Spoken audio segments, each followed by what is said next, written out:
अस्सलामुअलैकुम जी। Fundamental of physics सैटरडे रेजनिक वालकर का 10th एडिशन है। चैप्टर 27 सर्किट्स प्रॉब्लम 33 फिग दे दी गई है 27.44। वो कहता है 6 रेजिस्टेंस दिखाई जा रही हैं और छठी रेजिस्टेंस में से करंट है 1.4 एम्पियर।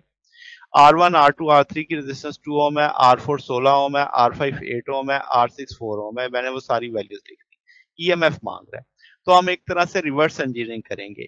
R4 को देखा जाए तो वो R5 और R6 के साथ पैरेलल में है। पैरेलल में है तो पोटेंशियल सेम होगा।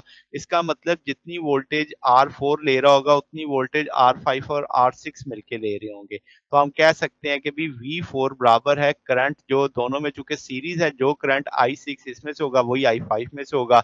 तो I6 चूंकि पता है, इन दोनों सीरीज को जमा करेंगे तो टोटल पोटेंशियल ड्रॉप जो मिलके ये कर रही होंगी वो उतना ही होगा जितना R4 का होगा। तो वो मैंने बराबर कर दिया इस तरह से।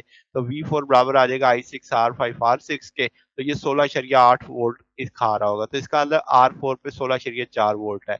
तो करंट निकाला जा सकता है, पोटेंशियल पता लग गया, 16 ओम की रेजिस्टेंस थी तो ये 1.05 एम्पियर का करंट R4 में से गुजर रहा होगा।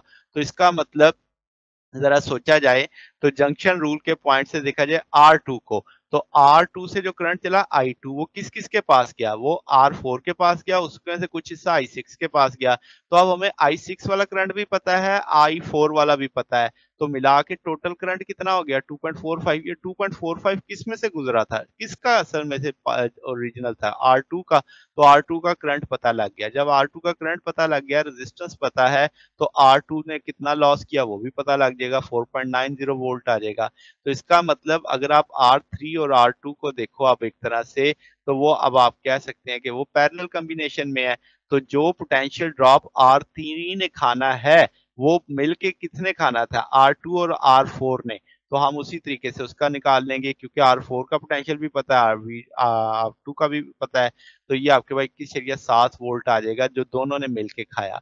तो अब इसका मतलब R3 अकेला उतना खा रहा होगा। तो 21.7 वोल्ट इसके क्रॉस में रेजिस्टेंस भी पता है, तो इसका करंट आ जाएगा 10.8 पॉइंट एम्पेयर।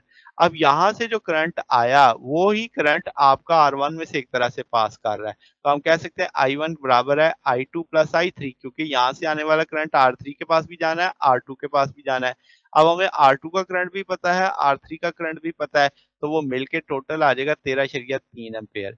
तो इसी तरह V1 निकाला जा सकता है, सिंपल I और R को जरूर देख के, तो 26.6 वोल्ट। तो अब हमें V1 और V3 का सोचना है कि इसने यहाँ से जो बैटरी से वोल्टेज चली थी वो इसने ली और इसने ली।